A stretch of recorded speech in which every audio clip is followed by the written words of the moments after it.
aujourd'hui. Et donc, si vous voulez, n'hésitez pas à m'écrire ici sur le chat, n'est-ce pas? Je laisse le chat ouvert ici sur mon portable. Voilà, Anna-Caroline, cette fonction, elle est superbe. Exactement. Et elle est tellement superbe que WhatsApp s'en est servi maintenant, n'est-ce pas? Et parfois, on reçoit des documents audio des amis hyper longs qui racontent leurs problèmes existentiels, pardon. Et on est obligé d'écouter ça lentement. Maintenant, on peut écouter 2 fois plus, plus vite. Et donc, je vous dis bonjour à tous et à toutes. Cíntia, Catarina, Gabriel, Hannah, Aleph, Lázaro. Je ne sais pas si il y en a d'autres ici. Non, vous êtes 6 à 7 avec moi. Et donc, l'objectif du cours aujourd'hui, en fait, pour la vidéo, nous sommes le 19 août 2021 pour ces cours de littérature française Panorama du premier semestre de 2021. Et alors, en fait, j'ai avancé un peu les choses sur la plateforme et j'ai partagé quelques vidéos de Camus sur son œuvre, sa vie, sa politique, mais aussi sur la notion d'absurde dans sa pensée ou sa philosophie, si vous voulez. Et, et en fait, j'avais oublié que j'avais prévu 2 séances de cours pour parler de l'existentialisme de Sartre. Mais je pense que on ne va pas utiliser toute la séance d'aujourd'hui sur Sartre, donc je vais reprendre un peu la discussion de la semaine dernière sur le texte de Sartre, l'existentialisme est un humanisme. Je crois qu'on arrive à terminer cette discussion aujourd'hui et entrer dans la discussion sur la philosophie de l'absurde de Camus et son essai philosophique Le mythe de Sisyphe. D'accord? Et la semaine prochaine, on continue avec Camus. Et comme on est, il me semble, un peu avancé, je pense que la semaine prochaine, j'arrive à faire un commentaire général sur les romans l'étranger avant le cours qu'on aura spécifique sur l'étranger, ces romans géniaux, je sais pas, ces chefs-d'œuvre de la littérature, je vais dire contemporaine française. Donc, voilà, on continue. Donc, est-ce que vous avez des questions? Bonjour Eric. Est-ce que vous avez des questions à me poser avant d'entrer vraiment dans la discussion? Et je vais me répéter un petit peu et je vais dire la même chose que je vous ai dit la semaine dernière, que je préfère avoir un cours avec plus de débats, plus de dialogue. Mais si vous ne vous sentez pas à l'aise de participer, de contribuer, je vous comprends, mais je vais occuper quand même les temps du cours avec des explications, des lectures commentées, etc. D'accord? Donc, si vous voulez participer, n'hésitez pas à m'interrompre, à faire vos contributions. Et sinon, je marche en avant. D'accord? Bonjour Eric, qui vient d'entrer aussi. Et voilà. Et en plus, dans cette participation, si vous voulez participer, vous n'êtes pas censé, vous n'êtes pas obligé d'ouvrir la caméra, il faut juste ouvrir l'audio. Ou même si vous préférez, vous pouvez laisser une question dans le chat. Et je vois ici, j'accompagne à côté sur mon portable. Donc, les moyens de participation sont nombreux. D'accord? Et je vous encourage à participer. Bonjour Laetitia. Et donc, j'arrête les bonjours et on commence. On entre dans la discussion sur l'existentialisme de Sartre. On continue, en fait. Je partage le texte de Sartre ici avec vous. Et donc, pour reprendre la discussion de la semaine dernière et essayer de vous situer mieux dans cette discussion, comme je vous ai dit la semaine dernière, parce que nous avons commencé le semestre au début du XXe siècle avec les mouvements d'avant-garde, n'est-ce pas, les avant-gardes du début du XXe siècle. Un aperçu concentré sur le surréalisme. Et ces mouvements d'avant-garde sont des mouvements à la base artistique et littéraire, ayant un côté politique, philosophique, psychologique, je sais pas, mais ça reste quand même des mouvements esthétiques, littéraires et artistiques. Le mouvement existentialiste, c'est un mouvement à la base philosophique. Et quand je dis à la base, c'est-à-dire fondamentalement philosophique. Et quand on parle de ces mouvements philosophiques, il a une portée, il arrive à la littérature, à l'art, à la culture de manière générale. Et ce que j'aime, ce que je trouve intéressant, ou tout d'abord, c'est un mouvement philosophique fondamentalement, mais il aura une portée dans l'art et la littérature. Par contre, on n'arrive pas à enlever ou à détacher une esthétique existentialiste. C'est-à-dire qu'il n'y a pas de caractéristiques exclusivement littéraires qui expliquent les œuvres existentialistes. On va trouver plutôt des sujets traités, la thématique abordée, la façon par exemple, dans les romans, la façon d'expliquer ou d'enchaîner les actions, d'organiser la psychologie des personnages. D'accord? C'est ça qui va faire quelque chose qu'on peut appeler une littérature existentialiste. Et évidemment, ce que je trouve intéressant aussi, je l'ai commenté la semaine dernière, c'est que ce mouvement philosophique, l'existentialisme, surtout avec Sartre, Simone de Beauvoir, Camus, il va sortir en quelque sorte de l'académie, de l'université, du milieu du débat philosophique dur, et il va entrer dans la vie quotidienne des gens.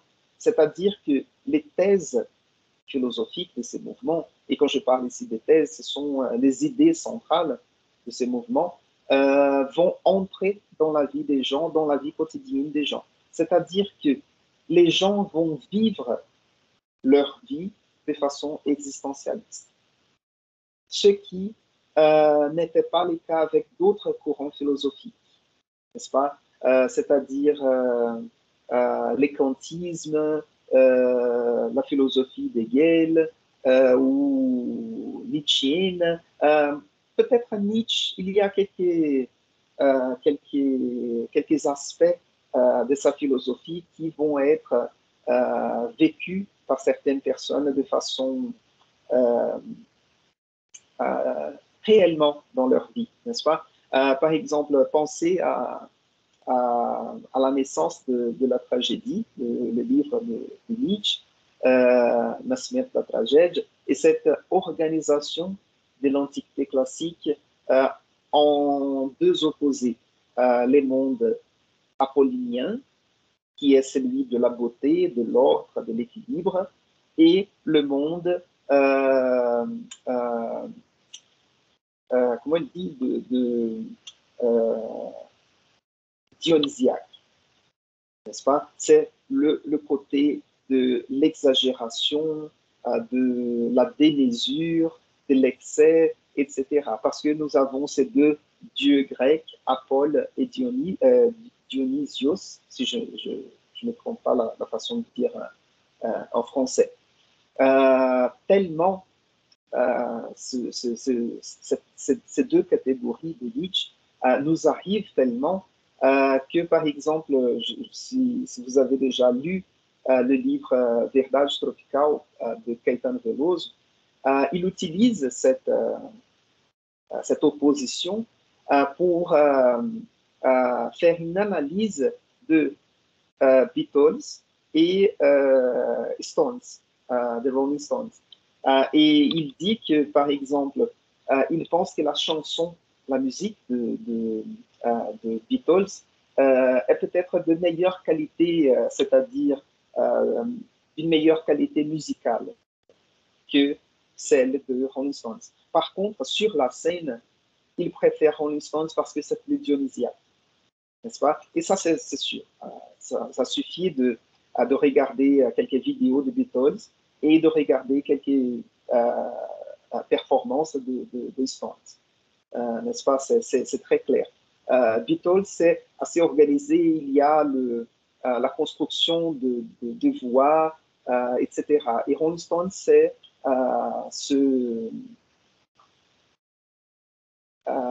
cette euphorie ou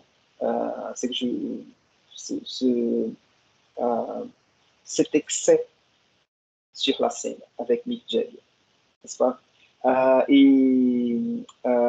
Laissez voir ici, Anna Caroline, il a exercé beaucoup d'influence sur les courants philosophiques les plus modernes, non? Nietzsche, oui, oui.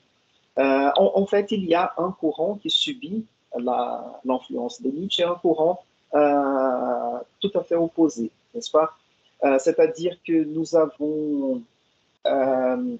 il y a un philosophe français qui s'appelle Alain Badiou. Il a un petit livret, c'est presque un manifeste. Et voilà, le livre s'appelle Manifeste pour la philosophie. Et dans ce livre, il organise la philosophie comme une philosophie plus rationaliste, plus mathématique, qui vient, je sais pas, de Kant, d'Aristote, arrive à Kant, et puis on peut placer, par exemple, la philosophie analytique, cette philosophie du langage, la philosophie qui arrive à la sémantique. Pour ceux qui aiment plus la linguistique, par exemple, il y a ce côté de la sémantique qui va étudier les sens des phrases, etc.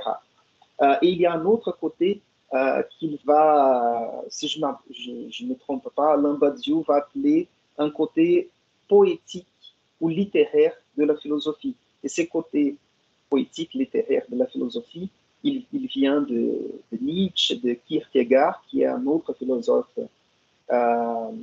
existentialiste en quelque sorte. Et puis il va arriver à Heidegger et les philosophes français. Nous avons certains philosophes français contemporains qui sont très proches quand je dis de la littérature, pas forcément de la littérature comme les œuvres, mais ils ont une façon d'écrire plus littéraire. Et ça va être peut-être un peu plus clair avec le texte de Camus.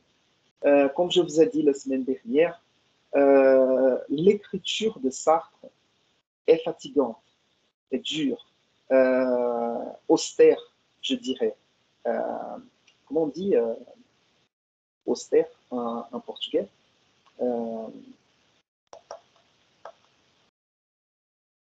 Dur, je sais pas. C'est 8 heures du matin, j'arrive plus à traduire. Et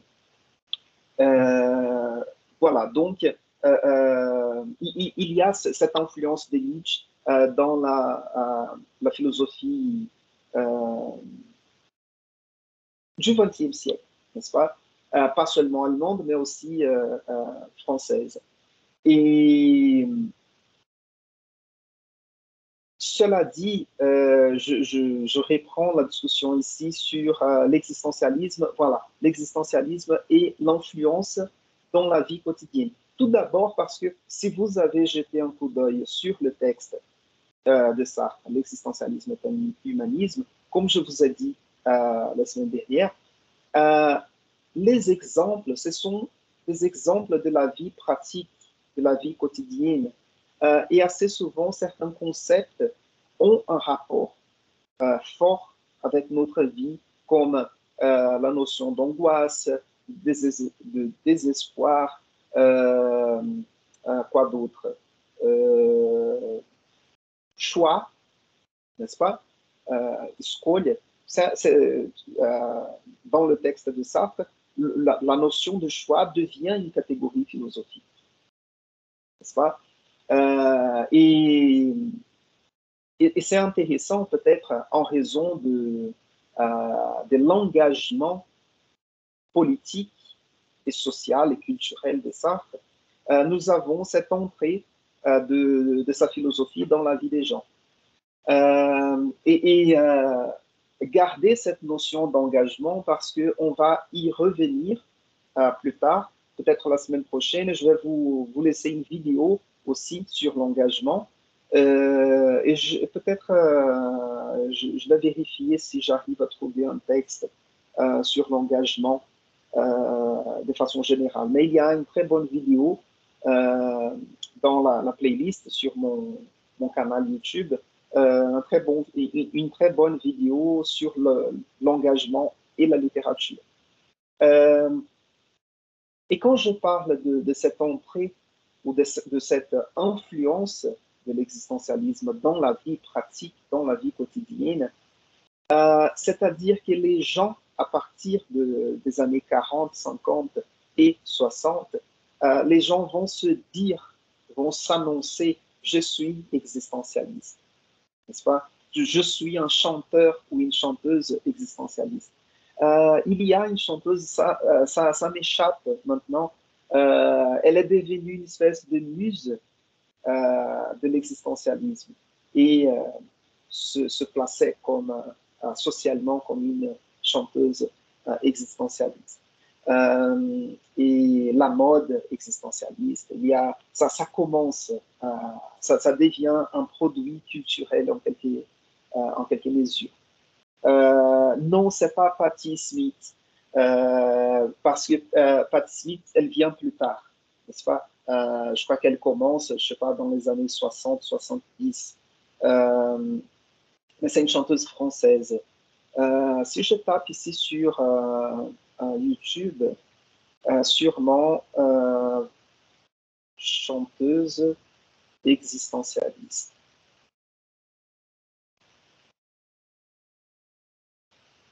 Ou sinon, je vais chercher cette information après. Voilà, Juliette Gréco.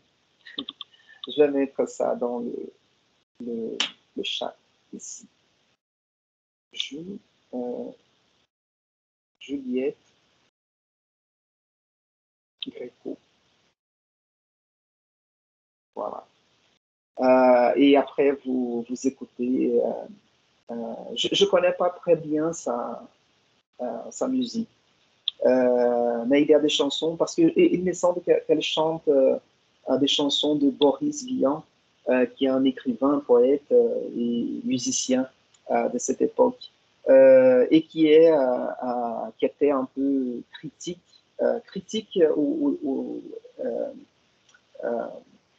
de l'existentialisme. Il a un livre qui s'appelle Les écumes du jour, dans lequel il fait une parodie de Sartre. Et voilà. Et donc, c'est très intéressant, à mon avis, quand nous avons un mouvement philosophique qui entre dans la vie quotidienne des gens, n'est-ce pas?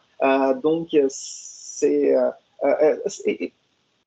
peut-être ce que je dis ici par rapport à l'existentialisme, j'essaye de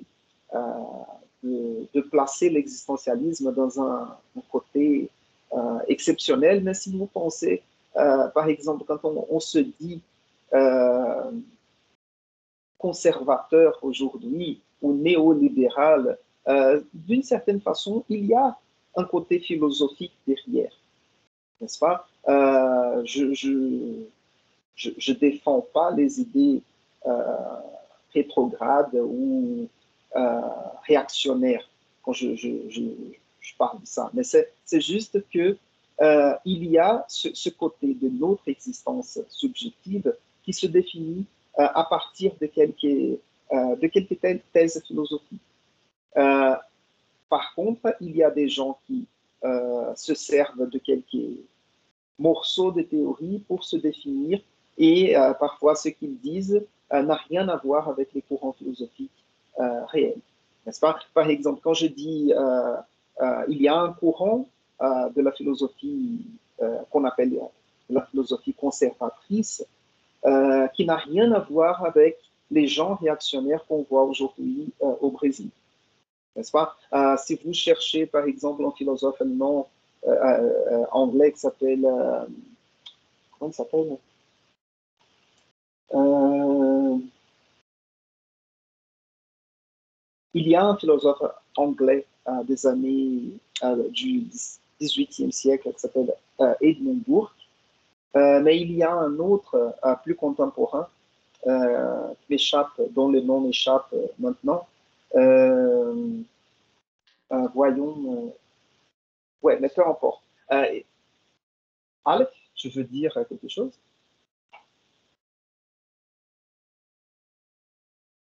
Non, je pense pas. Et quand on parle de philosophie, des conservatismes dans la philosophie, c'est plutôt les gens qui, par exemple, ne croient pas à la révolution et que toute transformation sociale se fait de façon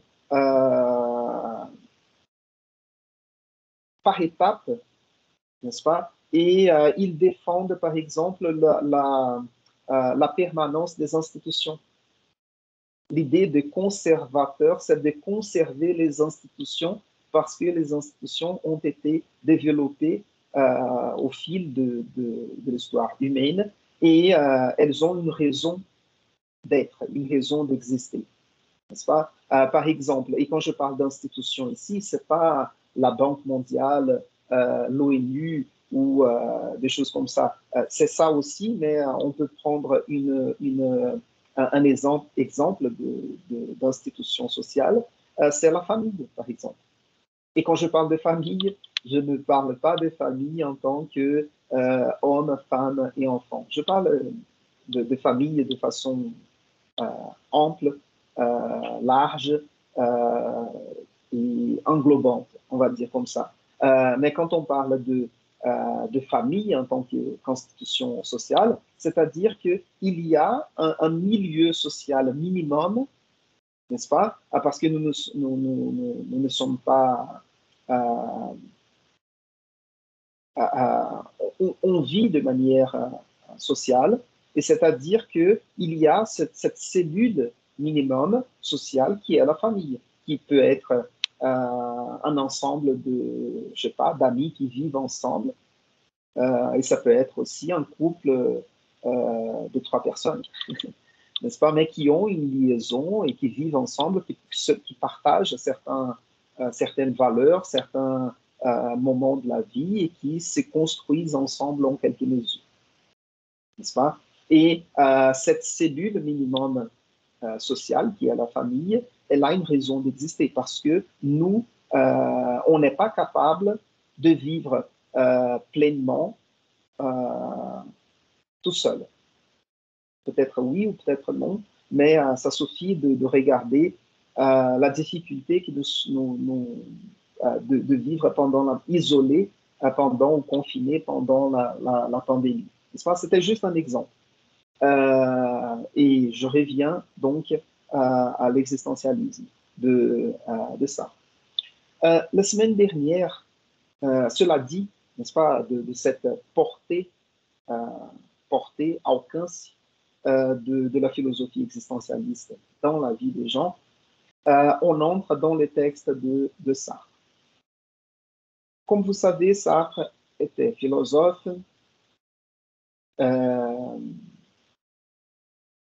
écrivain et en quelque mesure, je ne sais pas, j'allais dire politologue en raison de son engagement politique.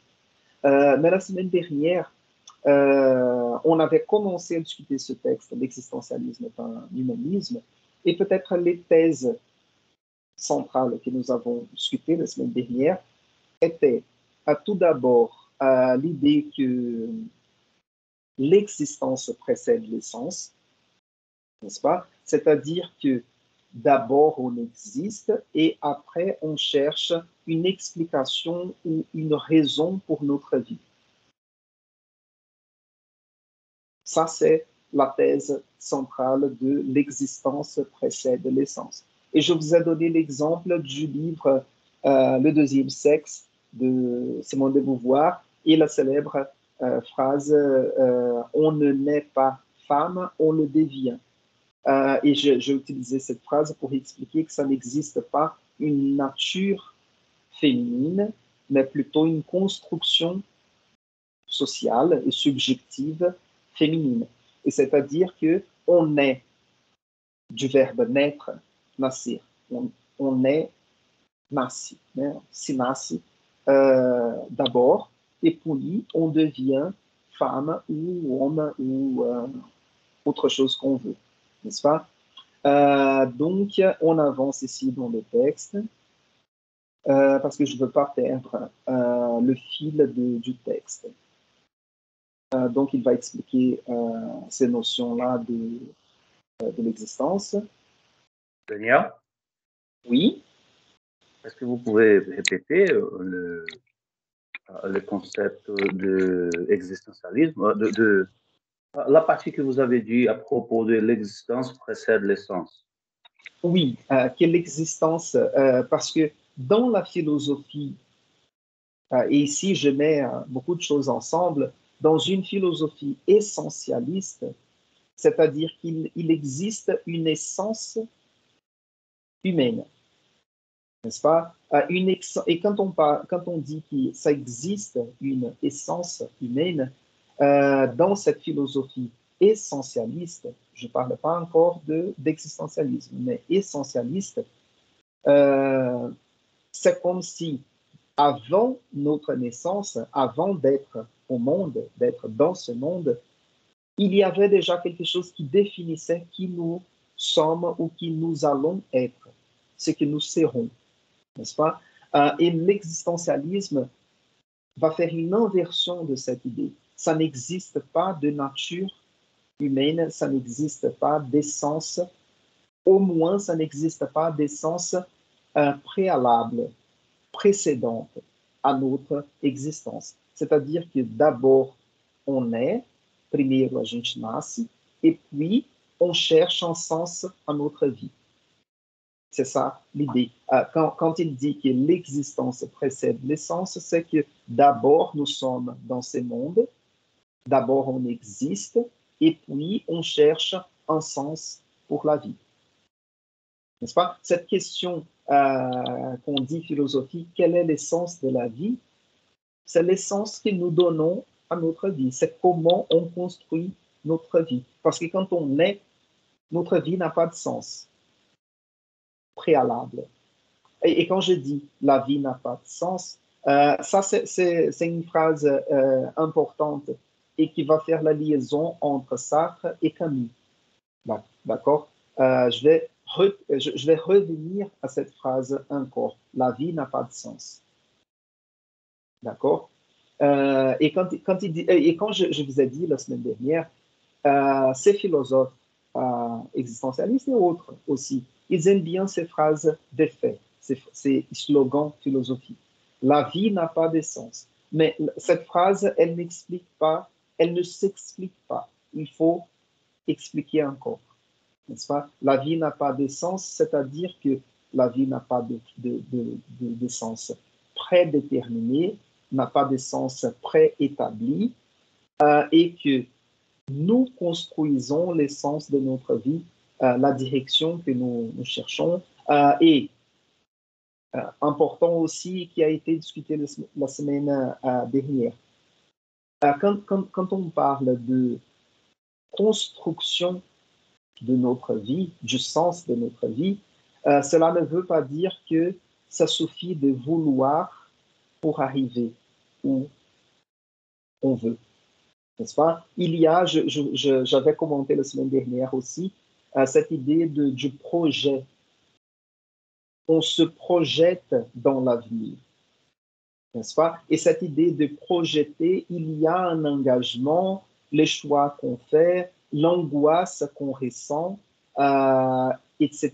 Les circonstances, les situations de la vie qui nous échappent, qui nous sont imposées de l'extérieur, n'est-ce pas? Et ensuite, on fait nos choix par rapport à notre subjectivité, etc. Et ça va construire l'essence de la vie. Le sens de la vie n'existe pas préalablement, préviamente.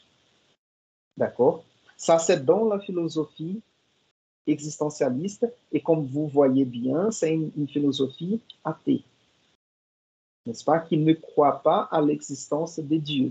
Et on va voir ici, répété dans les textes, la phrase de Dostoïevski que si Dieu n'existe pas, tout est permis. Se Deus não existe, tudo é permitido. Ok? Et il va travailler un peu cette phrase-là. Et d'une certaine façon, Sartre est en quelque mesure athée. Par contre, on verra avec Camus aussi, cet effort d'éloigner, de mettre à distance la figure ou l'idée de Dieu, elle est importante pour ne pas chercher d'explication pour la vie ailleurs. D'accord? Ça, c'est important parce qu'il cherche à expliquer la vie en utilisant des critères de la vie elle-même ou de choses qu'on arrive à voir et à expliquer. Parce que l'existence des dieux, c'est quelque chose de très controversé qu'on n'arrive pas forcément à prouver.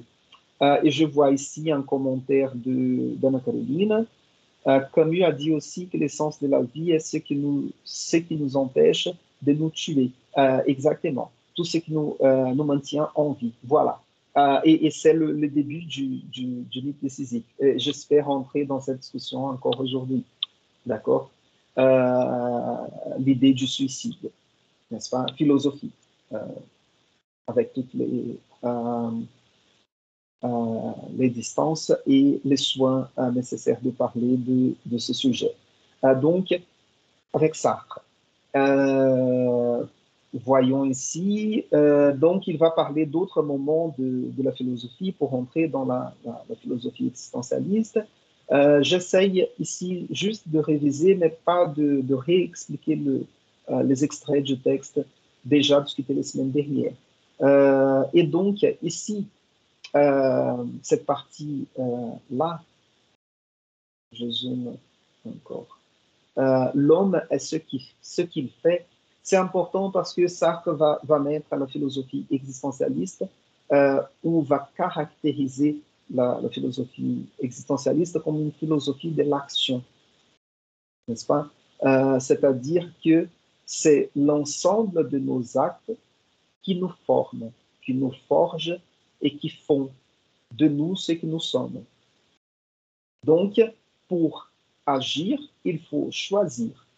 Et dans ces choix qu'on fait, on s'engage. Et je vais encore expliquer un peu ce qui est le choix, l'angoisse, l'engagement, etc. On va suivre le texte parce que le texte explique ces notions peu à peu, au fur et à mesure.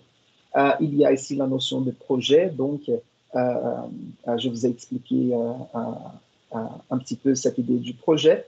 C'est cette possibilité de se projeter dans l'avenir, qui est un peu différente de la notion de volonté, n'est-ce pas? La volonté, c'est comme une espèce de projection sans action, n'est-ce pas? C'est juste dans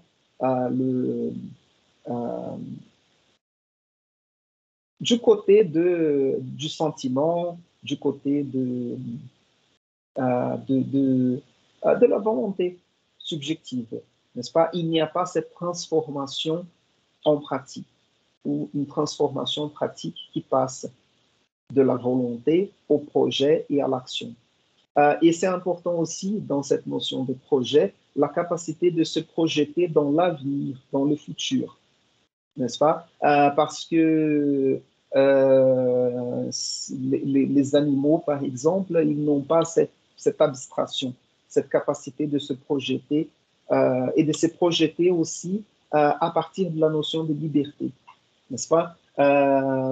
Parce que les animaux seront toujours, en quelque mesure, esclaves de leur instinct, escravos do instinto deles, n'est-ce pas? On peut se souvenir ici de la fable de l'escorpion et du crapaud, du scorpion et du sape, n'est-ce pas? Il y a l'incendie, le feu dans la forêt, les scorpions demandent de l'aide au crapaud, de le traverser de l'autre côté du fleuve, et le crapaud demande au sape mais tu ne vas pas me piquer avec ton, comment on appelle, ferrand, aiguillon, si je ne me trompe pas. Et à la fin du parcours, les scorpions percent le crapaud et le crapaud lui dit, mais tu m'avais dit que tu n'allais pas le faire. Et le scorpion répond, c'est ma nature, n'est-ce pas? Donc, ça c'est juste pour donner un exemple que les animaux, ils sont toujours, peut-être presque toujours aujourd'hui, on étudie un peu plus les sentiments des animaux, les droits des animaux, donc peut-être ils ne sont pas si esclaves de leurs instincts qu'on le pensait avant. Mais cela dit, quand même,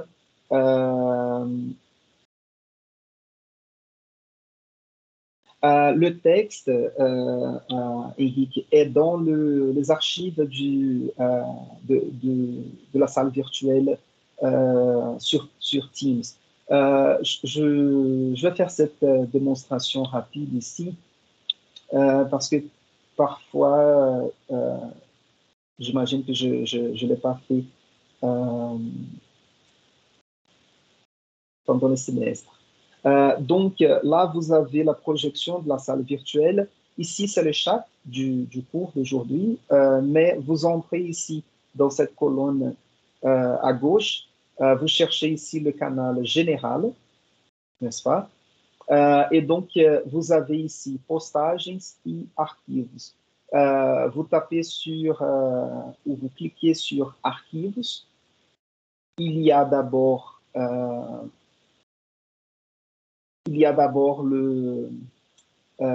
ces fichiers matériel de aula, et dans ces fichiers matériel de aula, il y a les fichiers de chaque unité de chaque siècle. Dans le XXe siècle, vous tapez dessus, il y a surréalisme, existentialisme, absurde de Camus, lecture complémentaire. Et dans l'existentialisme, ici, vous avez le texte de Sartre.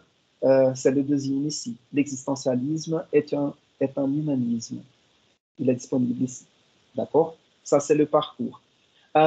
Et avant que je m'oublie, je profite que je fais une pause ici. Souvenez-vous, c'était le cours sur surréalisme. Et vous voyez ici, quand on entre dans matériel de aula, j'ai une petite difficulté ici parce qu'il me semble que l'Internet est un peu lent. Voyons ici encore. Voilà. Quand on tape sur archives, nous avons le fichier matériel de aula et nous avons ici une image. L'image, vous ne pouvez pas la voir, mais je vais la projeter ici parce que j'ai fait une espèce de teaser avant le cours et je vous ai demandé, et j'ai oublié de traiter de ces sujets pendant les cours à propos du surréalisme, je vous ai demandé si vous connaissiez cette figure sur cette photo qui est Rose, c'est la vie. Souvenez-vous de cette question que je vous ai posée. Qui est Rose, c'est la vie? Et je vous ai dit que j'allais commenter Rose, c'est la vie pendant les cours. Et puis, j'ai dû annuler les cours à cause du problème avec les virus sur mon ordi. Et la semaine suivante, j'ai oublié de parler de Rose, c'est la vie. Mais c'était juste pour vous donner un exemple dans les avant-gardes, parce que Rose, c'est la vie, c'est l'alter ego de Marcel Duchamp. C'est l'alter ego féminin. Donc, c'est très intéressant de voir dans les années 20, les années 10, 20, 1910, 20, Marcel Duchamp, qui est connu par ses handmade, ses objets euh, euh, des objets inattendus, je sais pas, qu'il crée, comme les tabourets, la roue, l'urinoir ou urinol, etc. Et la révolution conceptuelle qu'il fait dans l'art, il a ses côtés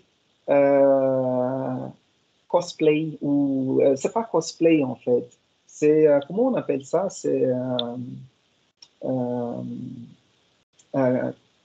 cross-dresser, n'est-ce pas? Donc, c'est quelque chose qui est en débat aujourd'hui, n'est-ce pas? Si vous vous souvenez, par exemple, en 2019, je ne sais pas si vous étiez déjà à l'UNB, mais en 2019, j'ai invité euh, euh, l'acteur de Bacurau, Silvério Pereira. Je l'ai invité à venir à l'UNB. On a fait une séance de conversation avec lui dans l'amphithéâtre. Et ça a été très intéressant. Et lui, il a un alter ego féminin aussi qui s'appelle Gisele Almodóvar. Et c'est sa drag queen, n'est-ce pas? Et donc, c'est intéressant parce qu'aujourd'hui, c'est quelque chose déjà de plus populaire, mais que Marcel Duchamp le faisait déjà au début du XXe siècle. Et il a été photographié par un photographe de ces mouvements importants. J'ai oublié son nom là, aujourd'hui c'est terrible à 7 heures du matin. J'arrive pas à me souvenir de tous les noms, mais il y a un photographe important de cette période qui a photographié le bas-fond,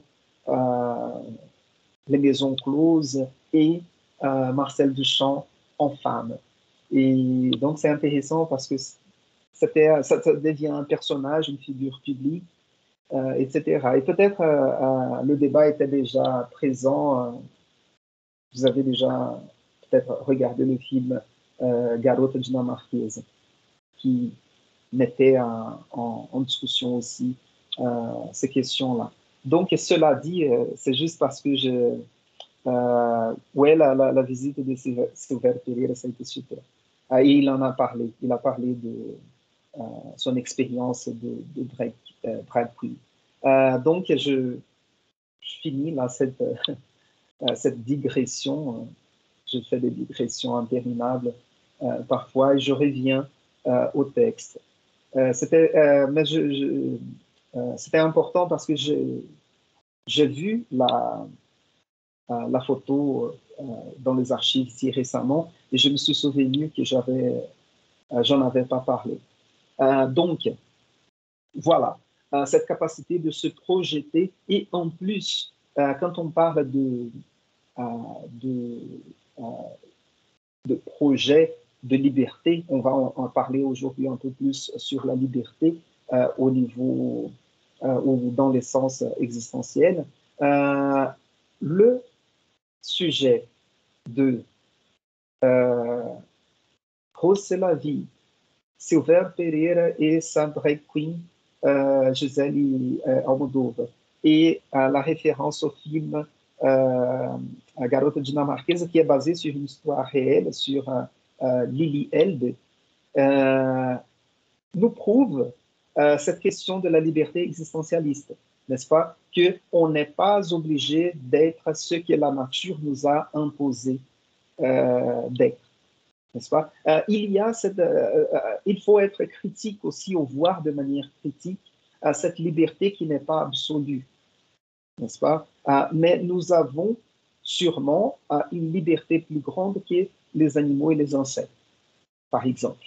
Et en plus, nous avons une liberté plus grande que les objets, n'est-ce pas? Sartre, par exemple, il a le livre qui s'appelle L'être et les néants. Et les néants, en fait, c'est l'unade, et le néant, en fait, c'est l'homme, parce que nous sommes ce que nous voulons, nous pouvons être, n'est-ce pas? Il y a cette potentialité de l'être humain à se projeter et à se faire ce qu'on veut, n'est-ce pas? Parce que ce crayon, il sera toujours un crayon, n'est-ce pas? Donc, on peut parler de l'être du crayon, même si je l'utilise pour gratter l'oreille ou les cheveux.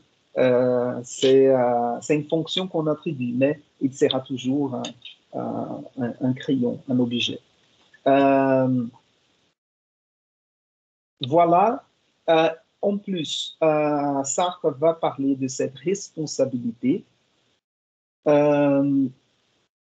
Et là, voilà, la responsabilité, n'est-ce pas? Il dit ici, mais si vraiment l'existence précède l'essence, l'homme est responsable de ce qu'il est. La première démarche de l'existentialisme est de mettre tout homme en possession de ce qu'il est et de faire reposer sur lui la responsabilité totale de son existence. Et ce qui est important dans cette notion de responsabilité, c'est que, et ce que j'aime bien, c'est que c'est un peu compliqué, surtout quand on lit le texte pour la première fois, l'existentialisme est un humanisme. Par contre, quand on commence à comprendre cette constellation de concepts, ils sont tous liés et ils s'expliquent. On utilise une notion pour expliquer une autre, n'est-ce pas? Et par exemple, l'existence précède l'essence. Donc, c'est à nous de décider ou d'accorder un sens, d'attribuer un sens à notre existence. Par contre, la responsabilité de ce qu'on fait de notre vie est à nous. Personne d'autre va être responsable de nous, n'est-ce pas? Même juridiquement, vous voyez que on ne peut pas transmettre la peine d'une personne à une autre personne, n'est-ce pas? Et donc, il y a cette responsabilité. On est responsable. Et quand je vous dis que l'existentialisme est un mouvement athée, en quelque mesure, c'est parce qu'on ne va pas attribuer la responsabilité de notre vie, de nos succès, de nos échecs non plus, à quelque chose à l'extérieur de notre vie comme Dieu, n'est-ce pas? Et un existentialiste ou la philosophie existentialiste n'admet pas la possibilité d'attribuer la responsabilité de vos échecs, de vos succès à autrui. Par exemple, c'est en raison de ma famille, ou c'est parce que ça m'est arrivé, c'est mes parents qui ont choisi pour moi et maintenant, voilà la misère dans laquelle je vis, n'est-ce pas? Par contre, cette thèse, elle est passible d'être critiquée. Parce que même aujourd'hui, par exemple, quand on parle du régime des quotas pour entrer à l'université, il y a quelque chose là qui dépasse la capacité existentielle, personnelle de quelqu'un, n'est-ce pas? Donc, il y a un côté ici qui explique pas mal des choses dans cette philosophie, mais il y a d'autres côtés sociaux qui ne sont pas expliqués par cette philosophie ou les raisonnements de Sartre. Anna-Caroline, je ne sais pas si elle a été influencée par l'existentialisme, mais Judith Butler écrit sur ces thèmes de liberté et genre que vous avez mentionnés. Moi, je ne sais pas te dire non plus, Anna-Caroline, mais d'une certaine façon, tous ces philosophes de cette génération de Butler ont subi plus ou moins cette influence. C'est impossible parce que c'est quelque chose qui était qui a marqué profondément l'esprit du temps, n'est-ce pas? Et je sais que Judith Butler a été fortement influencée par Foucault, par exemple. Foucault vient de cette école de Sartre parce que c'est la génération suivante, n'est-ce pas? Ils vont avancer un peu, ils vont contredire d'autres choses. Et par exemple, il y a une notion chez Butler qui est intéressante, qui est celle de la performance et qui vient du langage, de la théorie du langage, n'est-ce pas? Langue et parole, comme s'il y avait une entité du langage, de la langue, et le langage mis en pratique.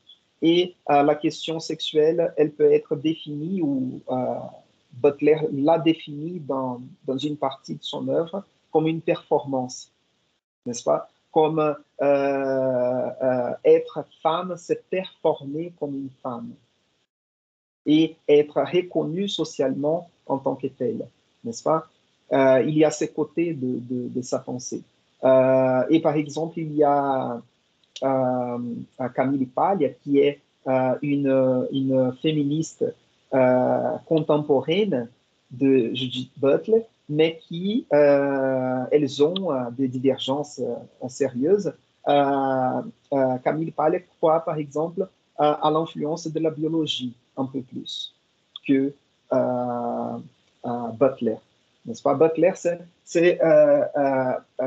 dans ce sens, Butler, elle est très Foucaultienne, dans le sens où tout, tout se construit socialement, n'est-ce pas? Mais Camille Paglia va nous rappeler qu'il y a un côté biologique aussi en même temps. Donc, voilà, je ferme les parenthèses. Je parlais de responsabilité. Donc, on est responsable de nos actes. Ça, c'est le plus important. Et quand il dit ici que nous sommes responsables de tous les hommes, et puis il va parler d'engagement, que tout acte humain engage toute l'humanité, ça reste un peu abstrait dans le texte de Sartre, mais moi, je pourrais l'expliquer comme, c'est-à-dire que l'acte individuel engage toute l'humanité, c'est parce que l'acte individuel peut entraîner des conséquences pour toute l'humanité ou tous les gens. Pour vous donner un exemple, et évidemment que ça dépend de l'acte et ça dépend de la personne, n'est-ce pas? Un acte individuel, je sais pas, il peut avoir une conséquence au niveau de la famille, tout simplement, n'est-ce pas? Je sais pas, par exemple, si je me divorcie de ma copine, la conséquence de cet acte aura un impact sur la vie de mon fils, de nos familles, de mes beaux-parents, des parents, etc., peut-être de mes amis. Voilà. Par contre, l'acte du président, par exemple, aujourd'hui, de ne pas vouloir acheter les vaccins a une conséquence beaucoup plus large. Mais quand il veut dire ici que ça engage toute l'humanité, c'est parce que, évidemment, ça dépend de la portée, du niveau des conséquences, mais chaque acte individuel peut avoir une conséquence sur toute l'humanité. Et en plus, pour aller au-delà du texte de Sartre, un acte individuel, il peut servir d'exemple à d'autres personnes et comme ça avoir des conséquences sur la vie d'autres personnes. Je peux prendre le même exemple de Silver Pereira, qui a partagé ses expériences personnelles avec nous dans cette conversation. Et l'exemple de Silver en tant qu'artiste, etc., et l'acte de courage qu'il a eu de se montrer comme il est, peut servir d'exemple à d'autres personnes. N'est-ce pas? Récemment, par exemple, nous avons eu le cas du gouverneur de Rio Grande do Sul, Eduardo Leite, qui s'est assumé publiquement homosexuel. C'est un acte individuel, mais qui peut impacter ou avoir un impact sur la vie d'autres personnes qui vont se dire oui, il est un exemple, il l'a fait et je vais faire pareil, etc. Donc, c'est dans ce sens qu'il faut penser que l'acte individuel engage toute l'humanité. D'accord? Avançons ici. Nous avons parlé de l'angoisse. Surtout, je vais essayer de passer un peu plus rapidement sur l'angoisse, tout simplement parce que ce sentiment qu'on expérimente, surtout en raison de choix que nous devons faire.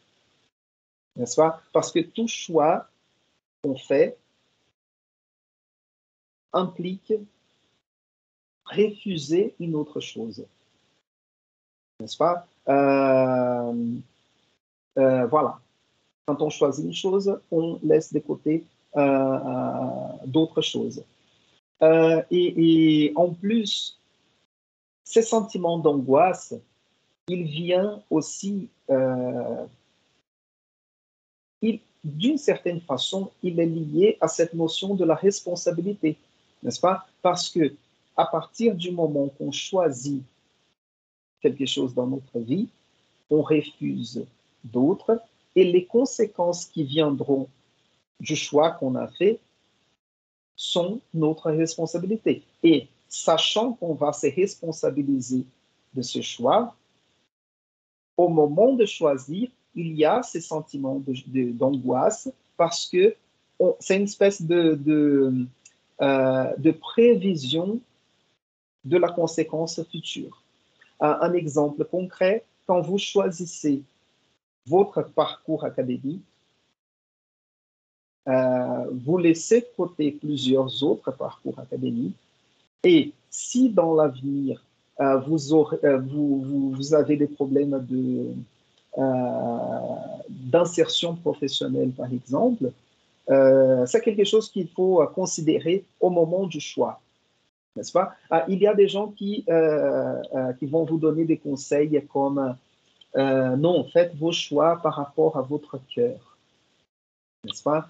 Suivez votre sentiment. Qu'est-ce que vous voulez faire de votre vie? Parce que si vous aimez ce que vous faites de votre vie, vous aurez du succès. Et puis, il y a une crise économique, il y a un gouvernement de merde. Ça détruit l'économie, les possibilités de travail. Et puis, et alors, vous avez fait un choix dans le passé en suivant ou selon votre passion, votre amour pour la profession, mais ça ne garantit rien. Et ça reste toujours votre responsabilité. Parce que vous auriez pu, par exemple, avoir fait un choix plus traditionnel, conservateur, n'est-ce pas? Le droit, par exemple, on a toujours quelque chose à faire avec un diplôme de droit. n'est-ce pas? On peut passer des concours, on peut être avocat, passer un concours pour être juge, être professeur de droit, je sais pas. Les choix sont beaucoup plus larges, n'est-ce pas? Voilà, professeur non plus, n'est-ce pas? Il y a toujours des places, peut-être pas très bien payées, mais oui. Donc, ça, c'était pour vous donner un exemple de comment, de la connexion entre l'existence précède l'essence, les actes. Notre vie, c'est les actes, les actions, les choix qu'on fait. Les choix entraînent les sentiments d'angoisse parce qu'on prévient la responsabilité sur nos actes. Avançons encore. Il y a cette notion de délaissement. C'est un peu déprimant d'y penser. Oui, Anne-Caroline. Par contre, je ne sais pas si vous avez lu ce texte. C'est drôle parce qu'à un moment donné, Sartre va dire que l'existentialisme est une philosophie optimiste. Donc, c'est drôle parce que la sensation que nous avons, c'est qu'ils sont pessimistes du début à la fin. Et en plus, avec les existentialistes, un peu plus tard, avec cette génération de Deleuze, Foucault, etc., il me semble que dans la pensée française, il y a un certain éloge du pessimisme, n'est-ce pas? Comme si être pessimiste, c'est cool, c'est ça. N'est-ce pas? Parce que si on est optimiste ou si on est heureux dans la vie, c'est parce qu'on est naïf, on est bête, on n'est pas capable de comprendre les poids de la réalité, la difficulté qui est la vie, etc. Donc, il faut être pessimiste, n'est-ce pas? Et voilà. Par contre, nous avons, nous, ici au Brésil, des philosophes de la joie, n'est-ce pas? Leandro Carnal, Luis Felipe Pondé, ce sont des philosophes qui parlent de la joie, du bonheur, n'est-ce pas? Et comment chercher le bonheur, comment trouver le bonheur. Donc, si vous voulez peut-être une philosophie un peu plus heureuse, suivez Carnal et Pondé. Cette notion ici du délaissement, délaissement, on peut donner comme synonyme abandon, oubli. Pardon. Oui, Marcel Cortel, c'est les trois chevaliers de cette philosophie de la joie ici. Et cette notion de délaissement, on peut traduire comme abandon, comme oubli. Et ce qui est derrière cette notion, c'est l'idée que nous avons été abandonnés par Dieu. S'il existe, n'est-ce pas? C'est intéressant parce qu'assez souvent, Sartre dit si Dieu n'existe pas, comme si c'était une hypothèse, n'est-ce pas? Son objectif ici n'est pas de prouver que Dieu n'existe pas, mais il préfère parler de ce sentiment de délaissement, c'est-à-dire d'abandon des dieux. Nous avons été abandonnés par Dieu, ou il nous a oubliés ici. Donc, si nous avons été abandonnés et oubliés, c'est à nous de prendre les contrôles de notre vie. N'est-ce pas? Donc, avançons encore. Il va parler de morale, de Dostoïevski, et là, il va entrer dans cette idée, si Dieu n'existait pas, tout serait permis. Et vous voyez que la phrase de Dostoïevski n'est pas au présent, n'est-ce pas? C'est une phrase conditionnelle. C'est cette espèce de c'est pas une condition, c'est une hypothèse. N'est-ce pas? Parce que ici, c'est intéressant de penser au cours de grammaire, parce que la condition, c'est la condition de possibilité. Et la langue française nous donne ça, n'est-ce pas? S'il pleut, je resterai à la maison, n'est-ce pas? C'est la condition. Si ça arrive, je vais faire ça. Si ça n'arrive pas, je fais autrement. L'hypothèse, c'est quelque chose qui n'existe pas, mais on fait un exercice de réflexion pour imaginer comment ce serait. Et la phrase est au conditionnel ici. Si Dieu n'existait pas, tout serait permis. Se Deus não existisse, tudo seria permitido. Et parfois, on pense la phrase comme au présent, comme condition. Si Dieu n'existe pas, tout est permis. Si ele não existe, tudo é permitido.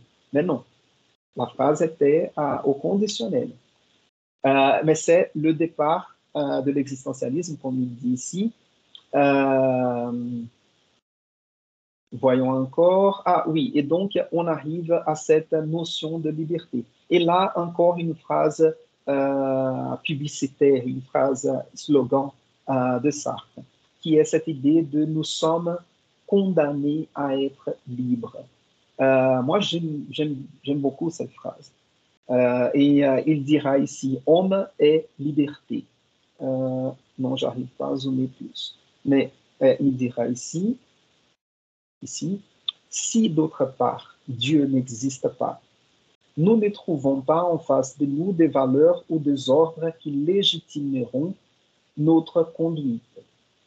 Ainsi, nous avons ni derrière nous, ni devant nous, dans le domaine lumineux des valeurs, des justifications ou des excuses.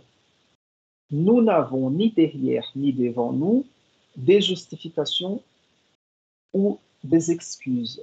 C'est-à-dire que il considère que Dieu n'existe pas, n'est-ce pas? Et qu'il n'y a pas de valeurs transcendantales ou extérieures qui vont légitimer nos actes, n'est-ce pas? C'est comme là, nous avons eu la prise de pouvoir des talibans en Afghanistan encore une fois. On avait jusqu'à 2-3 ans le cas de l'État islamique en Irak et en Syrie, des mouvements qui se disent des représentants des dieux dans la terre, dans ce monde, et qu'ils vont faire ça, ou ceci ou cela, ou si vous vous souvenez des attentats terroristes commis par des djihadistes de l'État islamique en France, ils terminaient ou ils faisaient les attentats, ils disaient une phrase en arabe qui était, je ne sais pas si au nom de Dieu, au nom d'Allah, ou non, en fait, la phrase c'est Allah est grande, si je ne me trompe pas, en arabe, ce qu'ils disent. Mais pour justifier leurs actes sous le nom de Dieu, leur Dieu, Allah, n'est-ce pas?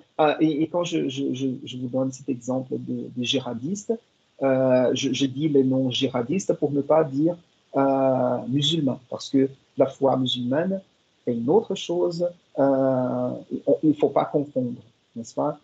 Il y a une manifestation religieuse légitime, pacifique, et il y a ces mouvements extrémistes, djihadistes, qui pensent qu'il faut faire cette guerre sainte contre l'Occident. Donc, cela dit, je reviens à cette notion de liberté. Donc, quand on dit que Dieu n'existe pas, il n'y a pas de valeurs extérieures à la vie, au monde, qui expliquent nos actes. Et puis, il dit, nous sommes seuls, sans excuse. Estamos sós, sem excusas, como le dirait Serge Moro, ou sem desculpas. Henrique, je ne vois pas encore ton message. Je vais voir, je ne sais pas si vous avez écrit sur le chat, Henrique, parce que je ne vois pas encore.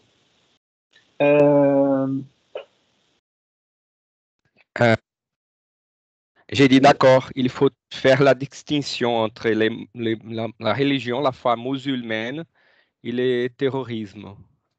Exactement. C'est Oui, juste ça. il faut toujours laisser clair parce que parce qu'on ne peut pas tomber dans le piège de la haine contre les musulmans. Parce que ce serait quelque chose, je pourrais dire, encore pire peut-être. Oui. Alors, il faut toujours faire la distinction. Merci. Oui, merci de renforcer cette idée-là. Et moi, je fais aussi, chaque fois que je donne des exemples comme celui-là, j'essaye de réaffirmer cette distinction comme tu l'as fait.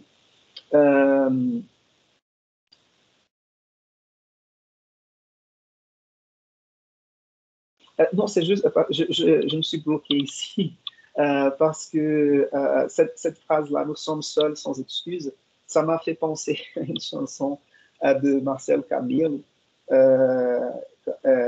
dans un album solo dans laquelle il dit E lá vai Deus sem sequer saber de nós, saibamos nós estamos sós.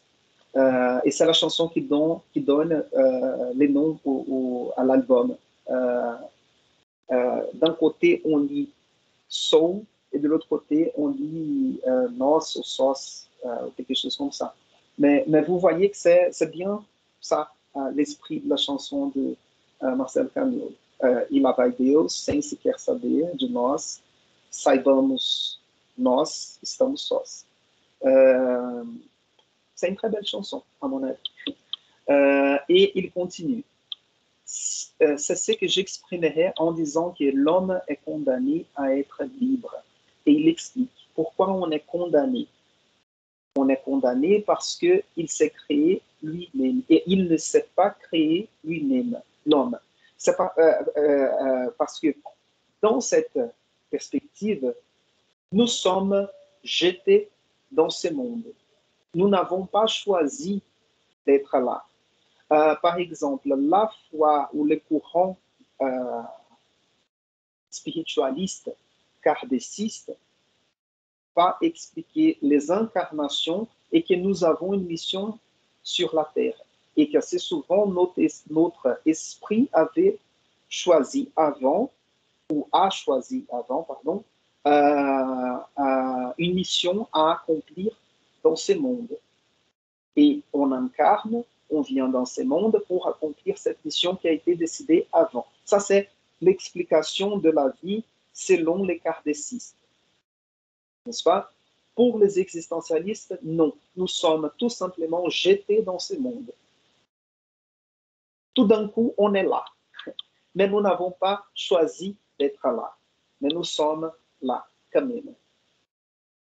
Et d'une certaine façon, quand nous ne choisissons pas d'être là, mais nous sommes là quand même, Sartre considère ça comme une condamnation. C'est plus ou moins comme on est condamné à vivre, n'est-ce pas? Parce que nous sommes là. Sans avoir choisi, nous sommes là. Et à être libre, il continue ici, parce que une fois jeté dans ce monde, on est responsable de ce qu'on fait. Nous sommes libres de choisir. Et nous avons terminé cette discussion la semaine dernière dans ces points-là. Et je vous ai dit que c'est important de penser les cas du personnage Meursault, de l'étranger, selon ses points de vue. N'est-ce pas? Il était libre d'agir différemment, mais il a agi comme ça. Et le plus important, c'est qu'à un moment donné, je ne vais pas donner des spoilers sur le livre, mais à un moment donné, il se rend compte où il réalise cette notion de liberté. Quand il refuse la religion, quand il refuse la conversation avec le prêtre. on va revenir à cette discussion, on va discuter ça en détail avec les livres. Mais ça, c'est important. Donc, nous sommes condamnés parce que nous ne nous sommes pas créés nous-mêmes. On est là, on a été jeté là par une force extérieure. Et nous sommes libres parce que nous avons été jetés dans ce monde, mais nous sommes responsables de ce que nous faisons. Voilà, délaissement, on continue.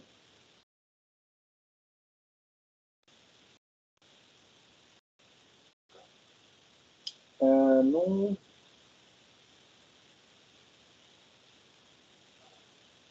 Ici, c'était juste un commentaire que j'ai fait pour moi-même, mais ce n'est pas très important maintenant. S'engager. Ici, c'est important parce qu'il dit que choisir un conseiller, c'est encore s'engager soi-même. Et par exemple, si vous cherchez aujourd'hui un coach ou même un psychanalyste, n'est-ce pas, on ne peut pas transférer la responsabilité à eux. Si nous avons fait recours, si nous cherchons un coach, un prêtre, un pasteur, un professeur, un conseiller quelconque, et ils vont nous conseiller. Et nous prenons nos décisions. Les décisions sont à nous et nous sommes responsables de ces décisions. Okay? Ça renforce un peu cette idée-là. Et ici, il y a... je fais ces commentaires pour moi-même, mais c'est intéressant parce qu'il va dire que le sentiment s'est construit par les actes qu'on fait.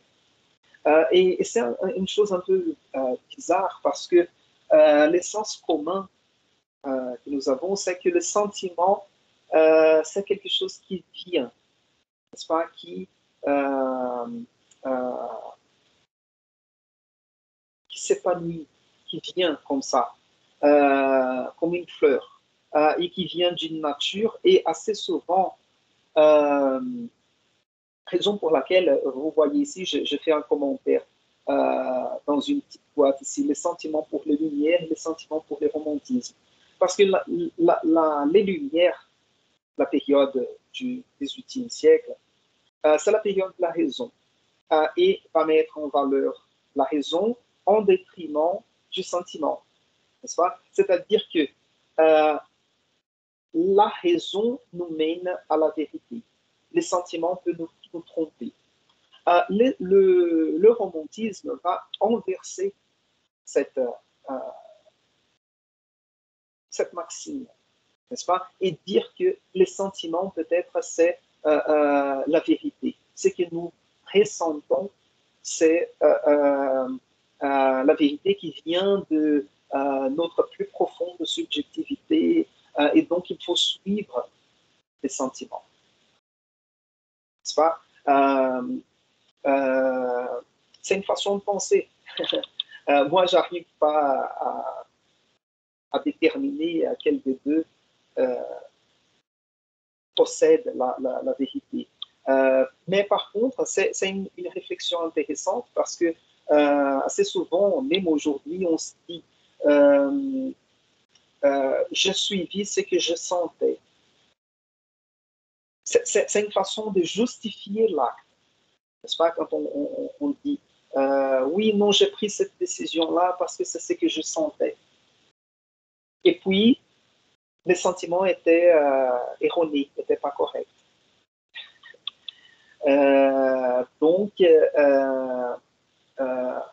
Et parfois, on suit l'intuition et ça marche.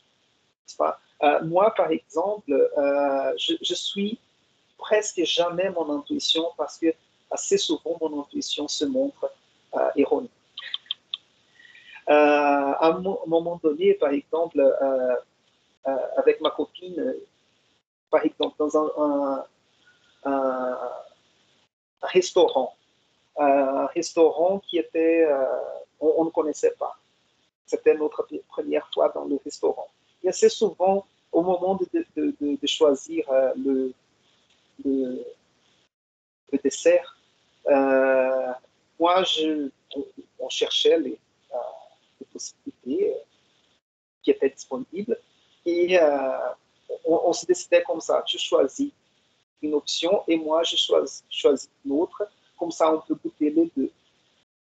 Oui, c'est parfait comme option, mais il fallait choisir selon notre intuition par rapport à la description. Et assez souvent, mon choix n'était pas bon ou était pire que les siens. C'est-à-dire que toujours son option était meilleure que la mienne. Et je pouvais goûter la sienne et je voyais que la sienne était toujours meilleure. Au bout d'un moment, j'ai décidé de choisir la même chose qu'elle choisissait parce que j'étais fatigué de choisir quelque chose de différent pour goûter les deux, mais mon choix était toujours moins bon.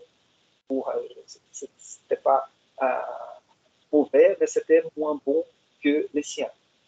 Donc, je suis jamais, pas jamais, mais assez souvent, ou rarement, je suis mon intuition.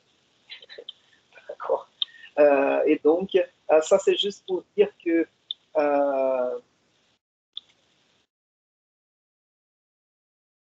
et encore, pour vous donner encore un exemple, ça fait longtemps que je ne suis pas DBB, Big Brother. Mais à chaque édition, à chaque nouvelle édition, il y a ce débat. Vous êtes raison ou vous êtes sentiment?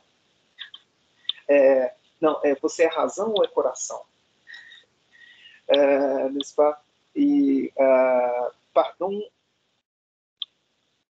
Ana Carolina, c'est parce que ça met du temps à apparaître ici le chat.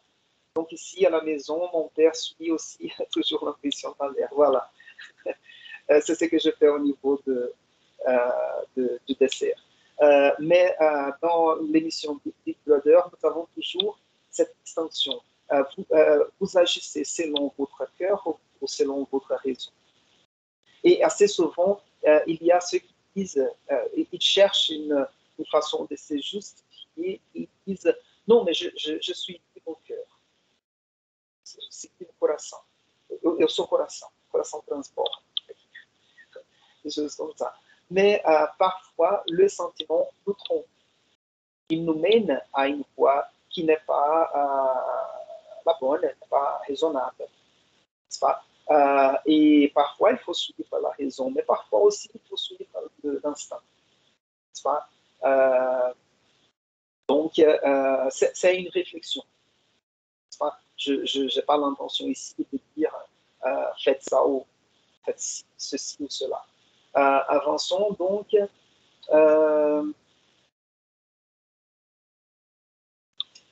Oui, cette question parce qu'il va entrer dans la morale, et dans la morale, il va dire qu'il n'y a pas une morale universelle. Donc, il faut créer cette morale. Donc, et la morale, en fait, c'est cette espèce de philosophie, de cette science de l'agir, la science de l'action, ce qui guide nos actions. N'est-ce pas? Quand on dit que la personne n'a pas de morale, c'est parce qu'elle agit selon d'autres principes ou selon aucun principe. Difficilement, quelqu'un agit sans principe. N'est-ce pas? Mais un très bon exemple de personne qui agit, qui n'a pas une morale, c'est-à-dire des principes préalables qui guident l'action. C'est le personnage de Joker dans le film Batman Cavaleiro das Trevas. Souvenez-vous dans ce film quand il explose un hôpital et il me semble que Batman dit mais tu avais dit que si je faisais ça, il ne fallait pas exploser l'hôpital. Et puis il dit je changeais d'avis. Parce que le personnage du Joker, c'est un personnage chaotique, irraisonnable, anarchique, en quelque mesure. N'est-ce pas? Donc, il ne suit pas un principe. de façon délibérée, n'est-ce pas? Et de la même façon qu'il dit, je vais faire comme ça, et dans le chemin, il change d'avis, c'est cette morale flexible, souple, qu'il fait. D'accord. Et donc, voilà, avançons encore, le désespoir. Bon, je ne vais pas entrer dans cette discussion. Il n'y a pas de nature humaine, nous avons déjà parlé de ça. On arrive à la notion d'engagement.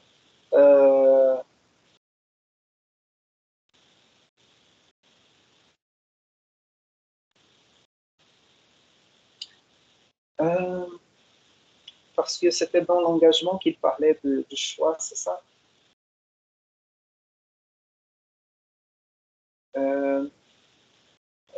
Non, ça va. Oui, j'avance un peu parce que je n'ai pas l'intention d'épuiser le texte. Mais si...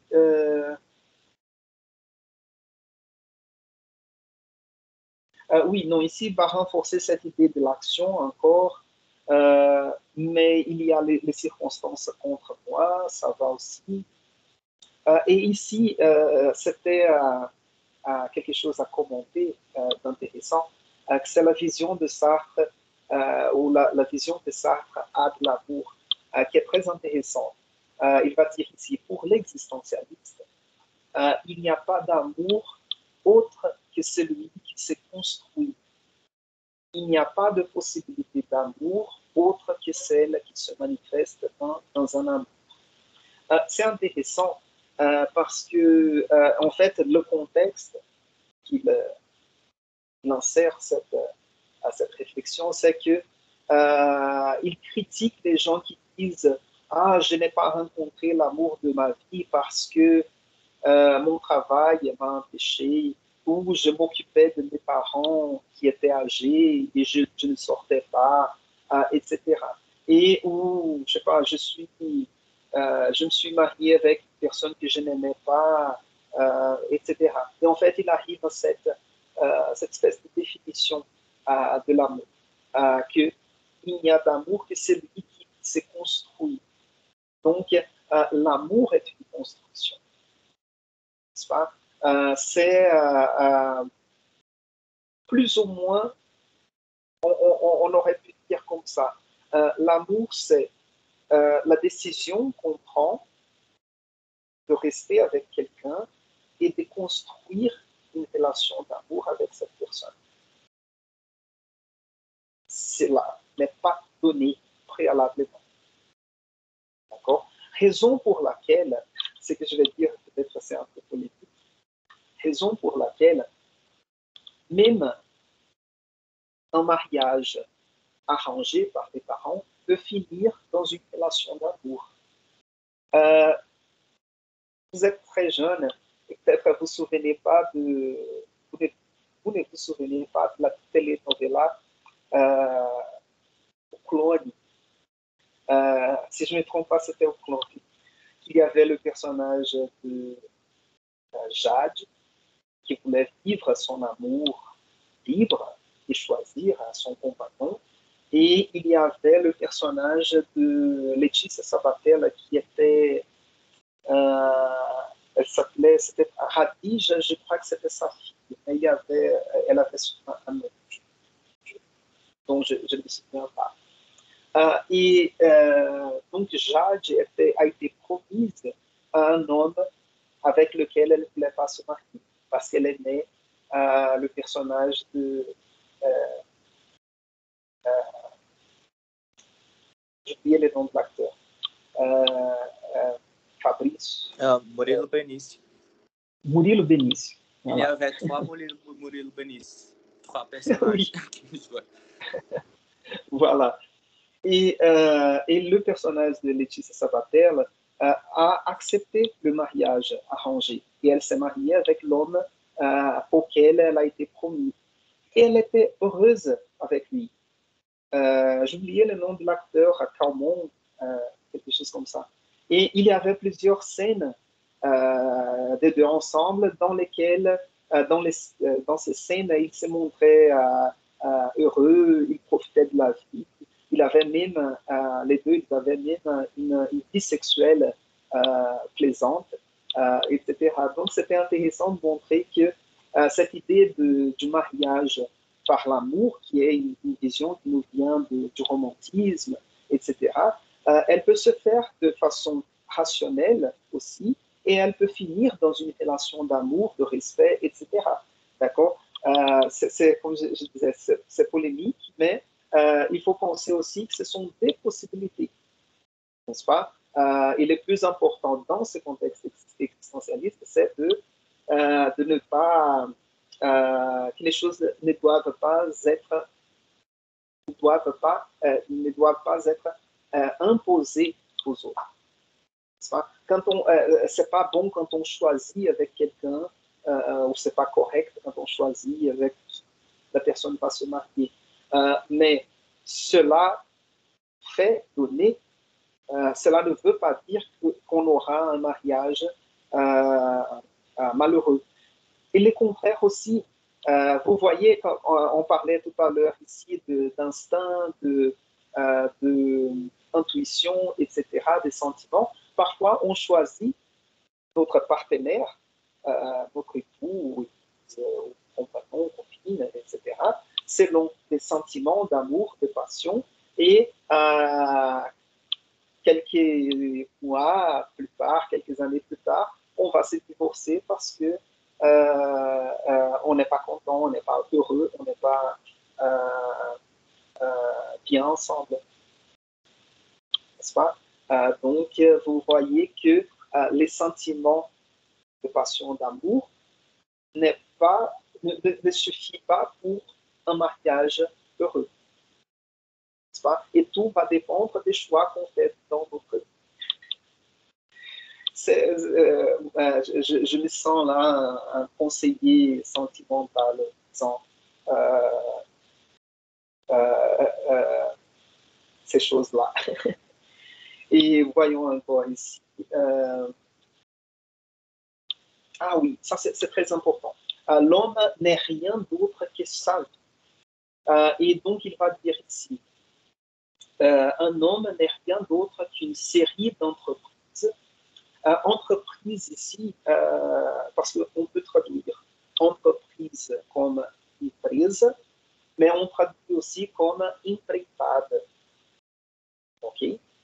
Genre, je suis dans cette entreprise-là, eu estou nessa empreitada. Pode ser nesse sentido, não necessariamente empresa como organização comercial, serviço, etc. Donc, l'homme n'est rien d'autre qu'une série d'entreprises, qu'il est la somme d'organisations, l'ensemble de relations qui constituent ces entreprises. Então, a soma, a organização, o conjunto das relações que constituem essas empreitadas. Ça, c'est très intéressant. Et c'est très, à mon avis, c'est très convaincant. Ça nous convainc. N'est-ce pas? Convincente. Comme projet, exactement, Ana Carolina. Très bien. C'est plus ou moins l'idée que l'essence de la vie, on l'aura à la fin de la vie.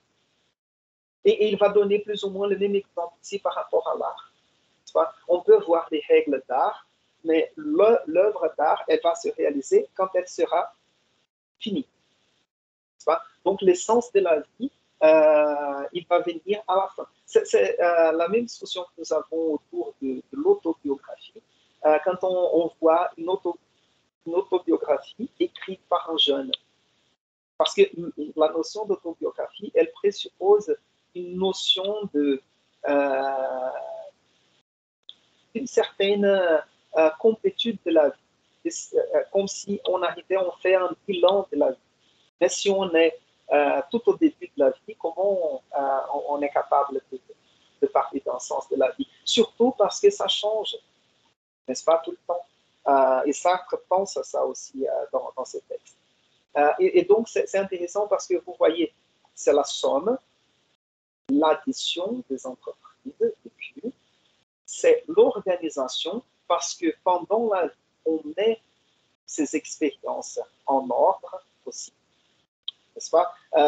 C'est pas par hasard que parfois, dans un moment de la vie, on cherche une thérapie, une analyse ou quelque chose comme ça, pour nous essayer à mettre en ordre tout ce qui se passe ou tout ce qui s'est passé avec nous, n'est-ce pas? Et assez souvent, et ce n'est pas par hasard qu'on dit que le passé change, n'est-ce pas? Le passé n'est pas quelque chose de fixe, surtout notre passé personnel, n'est-ce pas? Parce qu'on peut accorder un nouveau sens à une expérience du passé. Pensez par exemple, je sais pas, vous vivez une séparation d'une personne traumatisante, n'est-ce pas? Vous ne voulez plus voir la personne. Et des années plus tard, vous comprenez un peu ce qui s'est passé et vous dites oui, c'est vrai, j'ai appris ça, je suis capable de pardonner ce qui s'est passé, la personne, j'accepte ce qui s'est passé. Et cette expérience fait de moi ce que je suis aujourd'hui. Voilà, nous avons changé l'essence de quelque chose dans le passé. Ou par rapport à la façon d'éduquer les enfants. Peut-être que ce n'est pas encore votre cas, mais peut-être que vous avez eu ce genre d'expérience par rapport à vos parents qui regrettent quelques choix qu'ils ont fait par rapport à votre éducation. Et aujourd'hui, ils essayent de remettre en ordre les choix du passé. Donc, c'est la somme, mais l'organisation aussi, et l'ensemble, parce que vous voyez la différence entre la somme et l'ensemble. Parce que la somme, c'est juste l'addition, l'interposition d'événements, d'expériences, etc. L'ensemble, c'est quand on arrive à construire un sens unique ou uniforme ou qui tend à l'unique, qui tende à único ou à uniforme. C'est clair, ça, c'est un peu peut-être abstrait, mais il y a cette différence entre, par exemple,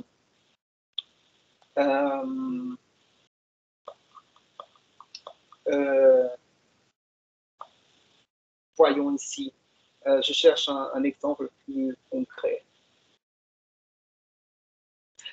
Oui, par exemple, la somme de tous les livres que vous avez lus. Mais l'ensemble des livres, c'est quand vous mettez la connaissance ensemble, la connaissance acquise, et vous mettez en ordre dans une chose, quelque chose comme ça. C'est un bon exemple, je pense. Oui, exactement, comme la psychologie de la je ne sais pas si en français on dit gestalt, en portugais on dit gestalt, n'est-ce pas? Oui, c'est ça, cette structure finale, cette forme finale, cette organisation finale. Très bien. Donc, avançons encore.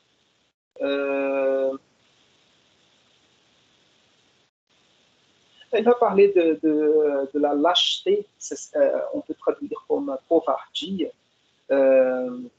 Et c'est parce qu'il va critiquer les gens qui disent quand ils ne choisissent pas, ils ne prennent pas leur choix. Mais selon ça, le fait de ne pas choisir, c'est déjà choisir. Ça.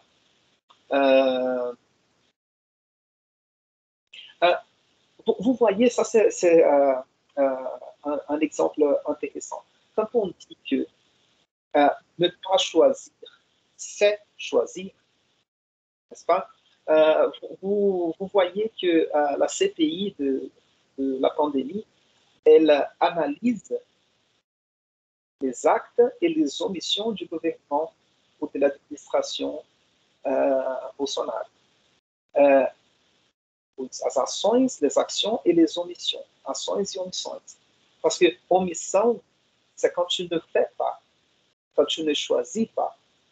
Et quand tu ne choisis pas au moment où tu étais censé choisir quelque chose, tu peux être condamné de rien avoir fait.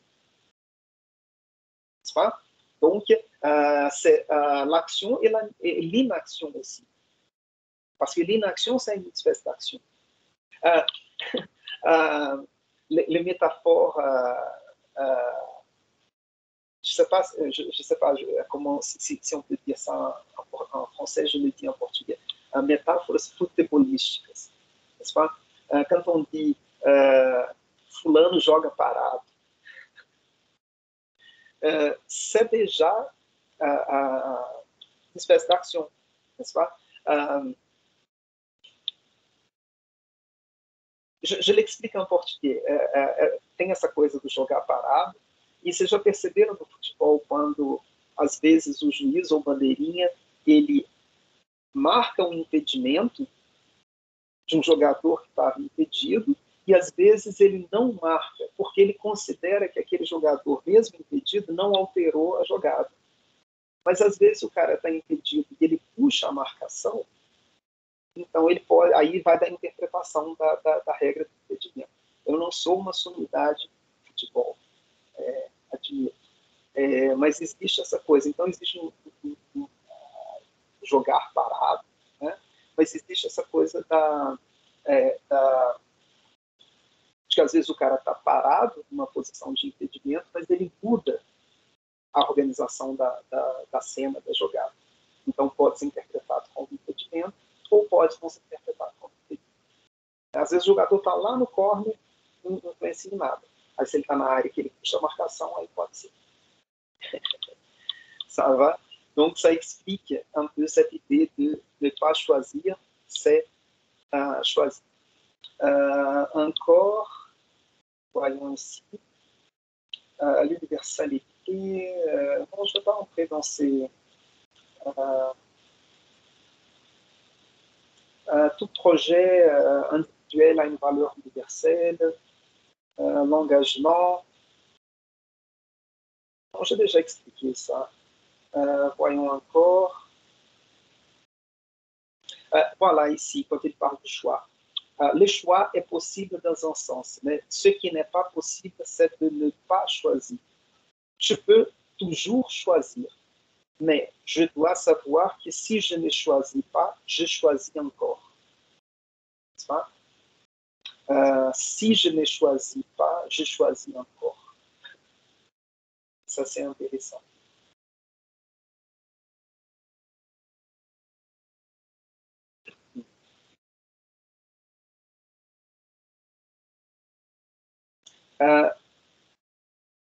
Ici, c'est quelque chose que je dis, c'est l'esthétique de Sartre.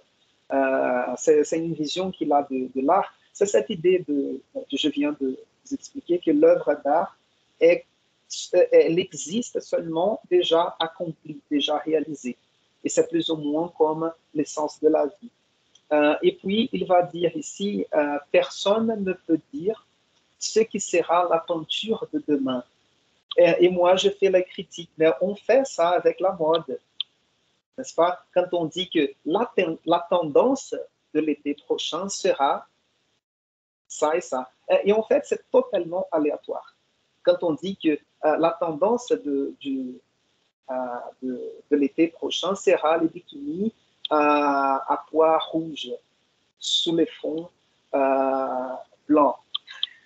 C'est parce que quelqu'un a dit non, on va travailler sur ces genres de motifs. Un motif ici comme estampe. Donc, ce que Sartre dit ici au niveau de on ne peut pas dire ce que sera la peinture de demain. Non, c'est pas comme il dit. On le fait parce qu'il y a un côté politique, il y a un côté de décision des pouvoirs. N'est-ce pas? Et les gens qui dictent ce qui est à la mode, ils vont définir ce qu'on va habiller plus tard. Donc la mode, c'est un exemple intéressant pour dire que ça n'est pas correct dans tout ce qui est dit. N'est-ce pas? Et voilà, donc voyons encore.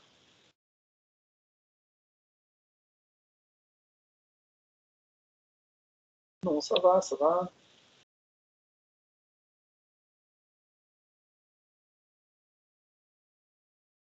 La liberté comme fondement de toutes les valeurs.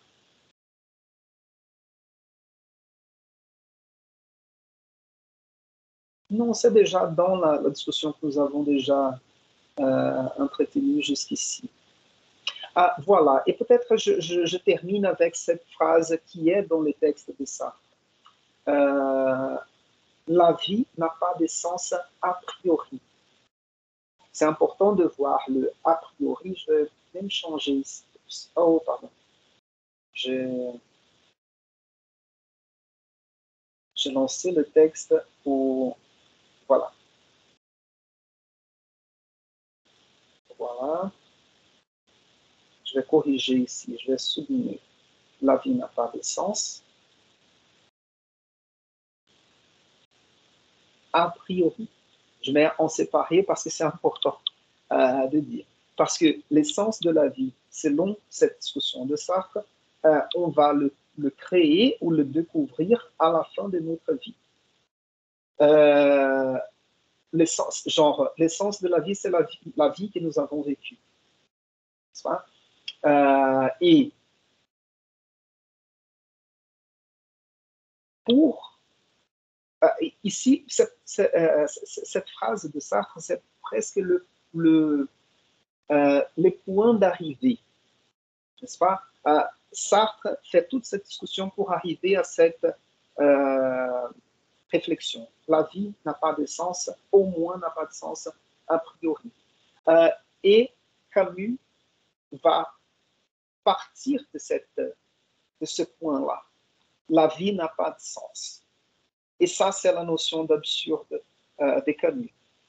Donc, je pense, là, il est presque déjà 2 heures. Au lieu je vais continuer la semaine prochaine Camus à partir de cette idée. La vie n'a pas de sens et c'est ça l'absurde de la condition humaine. Et la question, juste pour vous préparer, je vais vous indiquer les pages à lire du mythe décisif de Camus pour la semaine prochaine. Je vais vous indiquer une dizaine de pages. Et en résumé, la thèse de base de Camus, c'est celle-là. La vie n'a pas de sens. Et pourquoi on ne met pas une fin à notre vie? Dans ces mots, pourquoi on ne se suicide pas si la vie n'a pas de sens? Et en plus, il dit, si assez souvent on vit dans des conditions difficiles, très difficiles, parfois misérables, pourquoi on ne met pas une fin à notre vie si la vie n'a pas de sens? Et c'est à partir de cette réflexion qu'il va développer sa réflexion autour de cette notion d'absurde. Et comme Henrique a dit tout à l'heure sur faire cette distinction entre les djihadistes et les musulmans, quand je parle du mythe décisif et de cette philosophie de Camus, j'ai toujours la même attention, le même soin, le même cuidado de parler de suicide. Parce que selon ce que Camus va parler d'un suicide philosophique. Donc, il n'invite pas ou il ne dit pas qu'il faut se suicider ou mettre fin à sa vie. C'est juste une réflexion qu'il fait, genre comme l'hypothèse de Sartre par rapport à l'existence de Dieu. D'accord? C'est pourquoi on ne commet pas cet acte si la vie n'a pas de sens et on vit dans des conditions difficiles. c'est parce qu'il y a d'autres choses. Et en fait, il va chercher à expliquer pourquoi on insiste dans la vie, mais sans recourir à des notions transcendantales, à des notions extérieures à notre explication rationnelle. Camus ne va pas chercher dans Dieu, dans la religion ou dans des mysticismes l'explication pour l'insistance dans la vie. Et il arrive à trois notions, la liberté, la passion et la révolte. Et il arrive à expliquer la liberté, la passion et la révolte d'un point de vue existentialiste, pour le dire comme ça. Et comme ça, je termine le cours d'aujourd'hui. Moi, j'adore la discussion autour de ce texte de Sartre et autour de l'existentialisme. Comme vous voyez, c'est vraiment pratique. Ça concerne notre vie, à notre avis. Et je me laisse aller, emporter par le texte. Parfois, je fais des réflexions. N'importe comment. Et est-ce que vous avez des questions à poser?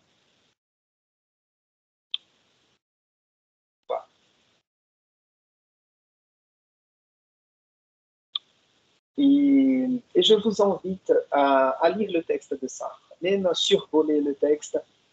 Comme je vous ai dit, le texte de Sartre est un texte dur à lire. Par contre, le texte de Camus est beaucoup plus intéressant, c'est presque littéraire. D'accord? Donc, si vous n'avez pas de questions, je termine là, on s'arrête là, et on se revoit la semaine prochaine. D'accord? Voilà. Voilà. Merci, professeur. Merci. Merci, Lázaro. Merci, professeur. Au revoir. À jeudi. Merci, Henrique. Merci. Au revoir. Merci, Aleph. A tout mundo. Érica, Graziele, Gabriel, Ana Carolina, Cíntia, Letícia, Érica, et pardonnez-moi si je n'ai pas listé tous les noms ici, c'est parce que je ne vois pas tous les noms. Mais c'est ça. Bon week-end et faites attention à vos choix. Au revoir, à la semaine prochaine. Au revoir. Bon week-end. Merci, à vous aussi.